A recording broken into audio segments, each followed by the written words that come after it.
Api yang berkobar berdenyut di dalam tungku, panasnya yang ekstrim mencapai titik sedemikian rupa sehingga, jika Mu Chen tidak memasuki kondisi setan hati, ia akan kehilangan kendali atas energi spiritualnya. Namun, saat itu, Mu Chen tidak menyadari panas yang kian meningkat di sekelilingnya. Ia terlalu terpesona oleh bulu api yang berkilauan, yang perlahan muncul dari lautan api. Bulu itu hanya sepanjang beberapa kaki, tampak mewah dengan warna-warni indah yang saling bertautan. Namun, Mu Chen dapat merasakan bahaya mematikan yang tersembunyi di balik keindahan tersebut. Ternyata, Mu Chen telah memaksa Liu Yan mengeluarkan jurus pamungkasnya yang paling mematikan. Dengan demikian, bulu api ini jelas memiliki kekuatan membunuh yang cukup kuat untuk memusnahkan seorang penguasa tingkat 4. Cahaya keemasan menyilaukan terpancar dari tubuh abadi matahari agung, membuatnya mampu menahan korosi panas yang begitu ekstrim. Mu Chen berdiri di atas tubuh itu, mata hitamnya berkilauan. Sesaat kemudian, ia menarik napas dalam-dalam, seperti magma yang bergolak. Aura kekaguman samar terlukis di wajahnya yang tampan. Serangan Liu Yan ini jauh lebih dahsyat daripada yang ia bayangkan. Pikirannya berkelebat, hanya untuk menyadari bahwa bahkan tubuh abadi matahari agung pun tak akan mampu sepenuhnya menahan hantaman itu. Dengan sedikit mengernyit, Mu Chen duduk di atas tubuh tersebut. Cahaya emas terpancar, dan ia segera menyelam ke dalam tubuh abadi matahari agung. Satu kibasan lengan bajunya membuat arus deras mengalir dengan siulan, membawa serta gelombang energi spiritual murni yang bergejolak. Arus deras itu telah diubah oleh cairan spiritual berdaulat. Mu Chen menatap cairan spiritual berdaulat di dalam arus deras itu. Ia telah menghabiskan 200.000 unit cairan spiritual berdaulat yang luar biasa, pemberian Mandela sebelumnya. Seharusnya itu cukup. Saat Mu Chen menatap arus spiritual itu, bibirnya berkedut. Ia mengeluarkan 200.000 unit lagi cairan spiritual berdaulat. Walau dalam kondisi setan hati, ia tetap merasakan tekanan saat menguras habis persediaannya. Namun, kini ia tidak bisa membiarkan dirinya terganggu. Mata gelapnya berkilauan, tangannya terangkat membentuk segel. Dari dada tubuh abadi matahari agung, sebuah roda cahaya keemasan terpancar. Di tengah cahaya itu, perlahan-lahan terbentuk sebuah benih emas. Dengan jentikan jarinya, Mu Chen mengarahkan arus deras berisi 200.000 unit cairan spiritual berdaulat itu, menyembur deras menuju roda cahaya emas. Benih emas itu, bak lubang hitam, melahap seluruh cairan spiritual berdaulat yang masuk. Seiring aliran energi yang tak henti-hentinya, benih itu bersinar kian terang, seperti matahari yang sedang menetas dari cangkangnya. Sementara Mu Chen bersembunyi di dalam tubuh abadi matahari agung, bulu api itu terus dimurnikan dalam tungku. Melihat perubahannya, Liu Yan yang semula tegang kini mengendur, lalu mencibir dingin. "Kau pikir bisa selamat dengan mengandalkan tubuh surgawi berdaulat itu?" ujarnya sinis, sambil mengetukkan jari panjangnya di udara. Para penguasa puncak yang menyaksikan dari luar bukit kerangka pun menyipitkan mata. Mereka jelas dapat merasakan energi mengerikan yang tengah bergejolak dalam tungku. Bahkan seorang penguasa tingkat 4 pun tak mungkin bisa lolos dari maut jika terkena serangan itu. Mu Chen ini bukan orang biasa. Bayangkan, ia mampu memaksa Liu Yan mengeluarkan kekuatan super berdaulatnya. Tapi bagaimanapun juga, segalanya harus berakhir. Beberapa tokoh puncak tak kuasa menahan diri untuk berkomentar. Mereka tahu betapa dahsyatnya jurus Liu Yan. Rumor bertahun-tahun mengatakan, 4 penguasa tingkat 4 pernah tewas tanpa ampun di tangannya. Tubuh mereka hancur menjadi abu. Mayoritas penguasa pun mengangguk setuju, merasa simpati pada Mu Chen. Ia masih muda, dengan bakat luar biasa. Mereka yakin, jika diberi waktu beberapa tahun lagi, ia bisa menjadi yang terkuat di generasi muda wilayah utara. Bahkan, menghadapi Fang Yi, peringkat pertama di catatan Naga Phoenix, ia mungkin masih bisa bertarung. Namun, dunia ini tak jarang membuat bakat luar biasa berakhir terlalu cepat. Tiba-tiba, tungku raksasa bergetar hebat, panasnya meremukkan ruang di sekitarnya. Bulu api berkibar gemilang, lalu melesat seperti meteor yang menyala, membelah udara dan menciptakan celah-celah retakan ruang. Cahaya di tubuh abadi matahari agung cepat meredup. Sosok keemasan itu bahkan mulai meleleh. Meteor api kian dekat. Namun, tepat sebelum benturan terjadi, Mu Chen yang berdiam di dalam tubuh keemasan itu, mendadak membuka mata. Benih emas di dadanya retak halus. Dari celah itu, cahaya keemasan menyilaukan memancar deras. Benih emas pun meledak, memenuhi tubuh abadi matahari agung dengan sinar keemasan terang benderang. Sebuah matahari emas bangkit dari dadanya, dan pada saat bersamaan, sebuah matahari lain muncul di dahinya. Dua matahari keemasan bergantung di udara, memancarkan cahaya yang tak tertahankan. Tubuh abadi matahari agung berhenti meleleh, sinarnya bertransformasi menjadi cahaya ungu lembut. Melihat perubahan itu, Liu Yan menyipitkan mata. Bersiap untuk hidup mati? Ia mencibir, yakin bahwa apapun trik yang dimainkan Mu Chen, ia tak akan bertahan lama. Namun, Mu Chen tetap tenang. Ia menutup telapak tangannya, membentuk formasi, lalu bergumam pelan. Kekuatan Super 9 Matahari, segel emas matahari surgawi. Tangan tubuh abadi matahari agung membentuk segel, mengumpulkan cahaya luar biasa seolah memadatkan segel emas di bawah telapak tangannya. Segel itu tampak seperti titik pertemuan dua matahari keemasan, dihiasi sketsa misterius kuno yang menyerupai kelahiran matahari. Inilah senjata lanjutan dari kekuatan Super 9 Matahari. Mu Chen sebelumnya tak sanggup melakukannya, namun setelah berlatih keras, kini ia berhasil menampilkannya. Segel emas raksasa meluncur, bertabrakan dengan meteor api. Sejenak, alam semesta hening. Lalu, cahaya keemasan menyilaukan meledak dari Tungku, membanjiri langit dan bumi. Gelombang kejutnya membuat Tungku berguncang hebat, retakan-retakan muncul di permukaannya. Suara retakan berulang-ulang terdengar. Para penguasa pucat pasi, lalu mundur terburu-buru. Tungku akhirnya hancur berkeping-keping, melepaskan cahaya emas menyilaukan dan gelombang kejut yang menyapu hingga 1000 mil jauhnya. Bukit kerangka pun runtuh, sementara banyak penguasa terluka parah, menyemburkan darah saat berusaha melarikan diri. Langit dan bumi kacau balau. Gelombang kejut berlangsung lebih dari 10 menit sebelum akhirnya mereda. Dari reruntuhan, orang-orang yang babak belur menatap puncak bukit kerangka dengan mata penuh keterkejutan. Mereka menahan napas, penasaran siapa yang memenangkan pertempuran mengerikan ini. Di atas sana, dua benda langit berdaulat berdiri saling berhadapan, cahaya mereka meredup, energi spiritual di atas kepala hampir habis.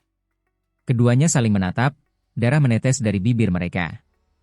Lalu, hampir bersamaan, mereka menyekanya. Dua benda langit berdaulat itu pecah bersamaan.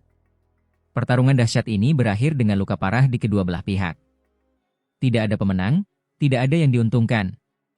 Ketika benda-benda langit berdaulat itu pecah berkeping-keping di udara, Mu Chen dan Liu Yan terguncang hebat. Keduanya terhuyung mundur, tampak malu saat berusaha menstabilkan tubuh. Mu Chen hampir tak sanggup menjaga keseimbangannya. Ia perlahan mengusap darah yang mengalir dari sudut bibir. Rambut hitam panjang dan pupil gelapnya kembali terlihat, menandakan ia telah menarik diri dari kondisi iblis hati. Tatapannya tenang saat menatap Liu Yan, namun di dalam dirinya ia terkesima dengan kekuatan lawannya itu. Awalnya, ia mengira penggunaan 200.000 unit cairan spiritual berdaulat untuk mengkatalisasi kekuatan matahari kedua dari kekuatan Super 9 Matahari sudah cukup untuk menekan Liu Yan. Namun kenyataannya berbeda. Liu Yan mampu mempertahankan segel emas matahari surgawi yang diaktifkan dengan kekuatan dua matahari penuh. Mu Chen terkejut, tanpa menyadari bahwa Liu Yan tengah mengalami kebangkitan. Tubuh Liu Yan gemetar, matanya dipenuhi keterkejutan, kengerian, dan ketidakpercayaan. Hasil ini benar-benar sulit ia terima. Dalam pertempuran sebelumnya, bahkan melawan penguasa kelas 4, setiap kali ia mengeluarkan bulu pembakar surganya, lawan akan langsung runtuh. Ia yakin Mu Chen juga akan hancur kali ini. Namun kenyataannya, Mu Chen yang seharusnya sudah mati, justru mampu membalas di saat-saat terakhir. Serangannya begitu dahsyat hingga Liu Yan sendiri merasa sangat terancam. Jika bukan karena kekuatan bulu pembakar surga, ia pasti tak mampu menahan serangan itu. Ia tahu, jika ia gagal bertahan, maka bukan dua orang yang sama-sama terluka, melainkan dirinya yang akan binasa. Bagaimana ini bisa terjadi? Wajah Liu Yan pucat pasi. Ia bergumam lirih, bibirnya bergetar. Tatapannya kemudian dipenuhi kebencian saat menatap Mu Chen. Di lubuk hatinya, ia ingin menyingkirkan pemuda ini selamanya. Performa Mu Chen dalam pertempuran jelas menjadi ancaman besar. Meski usianya jauh lebih muda, ia menunjukkan kemampuan bertarung yang tidak kalah hebat. Dengan 1 atau 2 tahun kultivasi lagi, Mu Chen pasti akan melampauinya.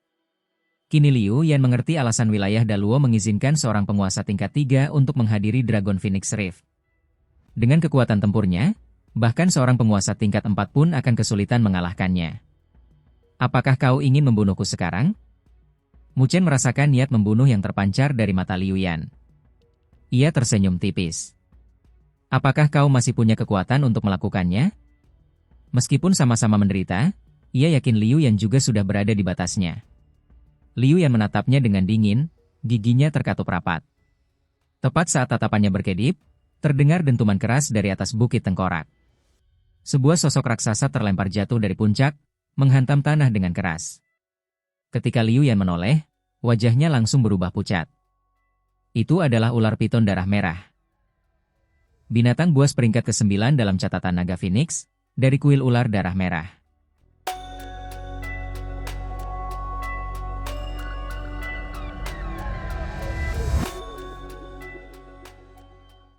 Namun tubuhnya kini penuh luka, sisiknya hancur, darahnya membanjir, dan ia sudah tak bernyawa. Para penguasa yang menyaksikan dari luar bukit tengkorak terperanjat, menarik napas dingin. Mereka semua merinding, bahkan Liu Yan sendiri diliputi rasa takut. Scarlet Blood sudah mati.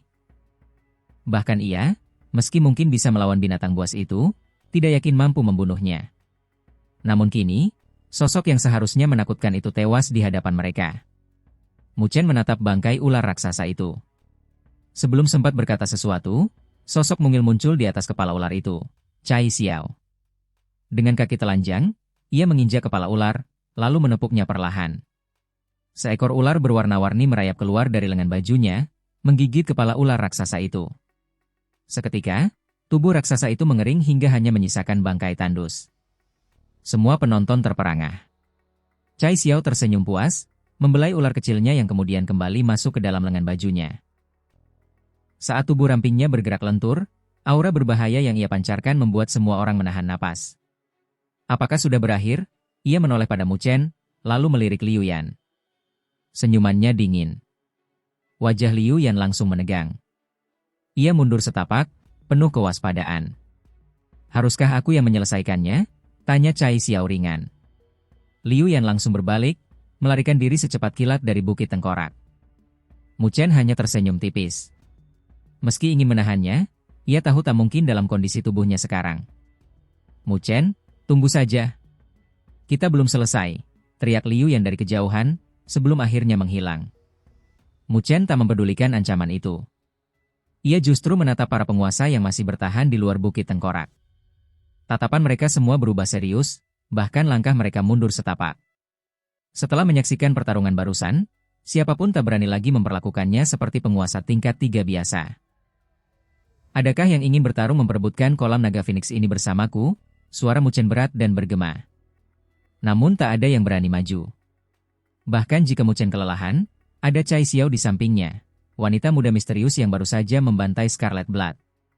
Cai Xiao tersenyum, lalu berkata, ayo aktifkan kolam itu sekarang. Mu Chen mengangguk. Ia menyeret bangkai kera iblis, lalu mengiris pembuluh darahnya. Darah segar mengalir deras, memenuhi kolam naga Phoenix. Tak lama, kolam itu bergetar, cahaya kuno menyala, nyanyian naga dan Phoenix menggema, dan kolam darah itu berubah menjadi kolam suci yang memancarkan kekuatan mistis. Cai Xiao menoleh dan tersenyum pada Mu Chen. Silakan masuk. Mu Chen berterima kasih, bersiap melangkah. Namun tepat saat itu, puncak bukit kerangka meledak, serpihan tulang berhamburan. Sebuah bayangan samar menyelinap turun, mendahului Mu Chen dan melompat ke arah kolam naga Phoenix. Ekspresi Mu Chen langsung berubah suram. Hasrat membunuh yang mendalam meluap dari matanya. Seseorang mencoba merebut makanannya dari rahang. Sosok hitam melesat menuju kolam naga Phoenix. Perubahan situasi itu mengejutkan Mu Chen, tetapi ia bereaksi cepat. Begitu menyadari sosok itu, ia langsung menyerang. Telapak tangannya berkilauan dengan kilat tak berbentuk, dan jantung guntur Netherworld langsung bergemuruh. Selama bertahun-tahun, Mu Chen telah melalui banyak pertempuran hidup dan mati, sehingga ia sangat berpengalaman dalam bertarung. Dalam waktu sesingkat ini, ia tidak menggunakan energi spiritualnya, melainkan memilih metode tercepat, jantung guntur Netherworld yang tak terduga. Ketika suara gemuruh guntur bergema, cahaya gelap keluar dari sosok hitam itu dan dengan cepat melahap guntur tersebut. Namun, gerakan sosok hitam itu tiba-tiba terhenti. Jeda ini membuatnya kehilangan kesempatan. Cai Xiao menghilang di udara, lalu sekejap kemudian muncul kembali di hadapan sosok hitam itu. jari-jarinya bergerak cepat, mengetuk-ngetuk di udara. Cahaya putih memancar dari jarinya. Ruang bergetar dan terkoyak. Sosok hitam itu tidak berani meremehkan serangan Cai Xiao. Ia melengkungkan jari-jarinya, cahaya gelap melonjak, dan energi dingin menyebar keluar. Ketika jari-jari mereka bertemu, kekuatan besar memancar seperti riak. Air di kolam naga Phoenix bergolak hebat. Tubuh Cai Xiao bergetar dan ia terpaksa mundur selangkah. Sosok hitam itu melesat mundur. Ia mendarat dengan jinjit, menyeimbangkan tubuhnya. Cahaya gelap menghilang, menyingkap wajahnya. Orang-orang di sekitar Skeleton Hill segera menoleh ke arah itu, lalu terdengar teriakan kaget. Itu Pangeran Netherworld dari istana Netherworld. Mendengar seruan itu, Mu Chen juga menoleh. Sosok hitam itu berdiri di udara. Rambutnya panjang, wajahnya tampan, tapi tatapannya dingin. Matanya setajam pisau, seakan menembus siapapun yang dipandang. Wajahnya tetap tenang tanpa ekspresi, sama sekali tidak panik menghadapi Cai Xiao. Penampilannya bahkan lebih mengintimidasi dibanding Liu Yan. Kau adalah Pangeran Netherworld, peringkat kedua dalam catatan Naga Phoenix. Mu Chen menatap pria berbaju hitam itu sambil mengerutkan kening. Ia berkata datar, dengan statusmu, kau seharusnya tidak perlu melakukan hal-hal sembunyi-sembunyi seperti ini. Kenapa tidak? Aku hanya menggunakan cara paling sederhana untuk keuntungan terbesar. Pangeran Netherworld tertawa. Ia menatap tajam ke arah Mu Chen dan berkata, Liu Yan bukan orang lemah. Aku justru senang menyaksikan pertarungan antar saudara. Sayang sekali kau gagal memanfaatkan pertempuran kami. Mu Chen tersenyum tipis. Ia tetap waspada terhadap Pangeran Netherworld. Pria itu berbahaya, bagaikan ular di dalam kegelapan, sekali menyerang, pasti mematikan. Sungguh disayangkan, jawab Pangeran Netherworld sambil mengangguk. Ia sebenarnya sudah menggunakan cara khusus untuk menyembunyikan diri. Rencananya, membunuh Mu Chen dan Liu Yan saat keduanya terluka parah, lalu merebut kolam naga Phoenix. Namun, kemunculan Cai Xiao menggagalkan segalanya. Pangeran Netherworld lalu menoleh ke Cai Xiao. Siapa kau? Aku tidak pernah mendengar namamu di antara generasi muda wilayah utara. Cai Xiao mengabaikan ucapannya dan hanya menunjuk keluar bukit skeleton. Kalau kamu tidak pergi sekarang, nanti tidak akan ada kesempatan lagi. Pangeran Netherworld menyipitkan mata, cahaya redup menyala di dalamnya. Lengkungan ruang mulai bergetar di sekelilingnya. Cai Xiao hanya mengangkat alis, tetap tenang. Para petinggi di luar bukit skeleton langsung dipenuhi antisipasi. Jika Pangeran Netherworld dan gadis misterius itu bertarung, mereka akan mendapat peluang besar. Meski gadis misterius itu kuat, Pangeran Netherworld bukan lawan yang mudah. Pertarungan mereka pasti lebih sengit daripada pertempuran Mu Chen melawan Liu Yan. Namun, saat semua orang menunggu dengan tegang, gejolak energi di sekitar Pangeran Netherworld tiba-tiba mereda. Ia mundur, dan pertarungan yang dinanti tak pernah terjadi. Pangeran Netherworld tahu kolam naga Phoenix tidak mudah direbut dari gadis misterius itu. Baginya, Cai Xiao penuh ketidakpastian. Adapun Mu Chen, ia sama sekali tidak dianggap penting. Meski Mu Chen baru saja mengalahkan Liu Yan dengan kemampuan luar biasa, levelnya masih belum cukup untuk mengancam eksistensi Pangeran Netherworld. Karena itu, ia memilih mundur. Waktu amat berharga, dan ada lebih dari satu kolam naga Phoenix. Namun sebelum pergi, ia menatap Mu Chen tajam. Tatapan dinginnya membuat Mu Chen sedikit merinding, tapi ia tetap tenang.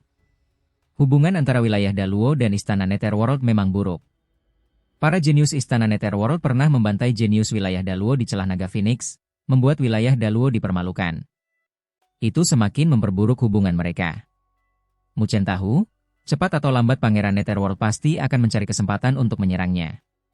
Sepertinya aku mendapat masalah tambahan, gumam Mu Chen dalam hati. Baru saja ia menyingkirkan Liu Yan, kini muncul Pangeran Netherworld. Ditambah Fang Yi dari Pavilion Ilahi yang ditemuinya di kota tua naga Phoenix, Mu Chen tanpa sadar sudah menyinggung beberapa nama besar dalam catatan naga Phoenix. Mu Chen hanya bisa mengangkat bahu. Dalam dunia persaingan, kesempatan dan permusuhan berjalan beriringan. Itu sudah menjadi bagian dari kodrat manusia. Setelah melihat Pangeran Netherworld pergi, Mu Chen menoleh pada orang-orang yang mencoba mengambil keuntungan dari situasi. Namun, saat tatapannya menyapu mereka, satu persatu mundur dengan wajah masam. Mu Chen tidak memedulikan mereka. Ia hanya mengangguk pada Cai Xiao, lalu melangkah masuk ke dalam kolam naga Phoenix yang dipenuhi roh suci. Mu Chen benar-benar menyelam ke dalam kolam naga Phoenix. Kabut putih tebal membubung ke langit, menutupi puncak bukit skeleton. Bayangan naga dan Phoenix berkelebat di dalam kabut, suara raungan mereka bergema. Aroma aneh namun menyenangkan menyebar, membuat mereka yang menghirupnya merasa energi spiritual di tubuhnya bergetar hebat.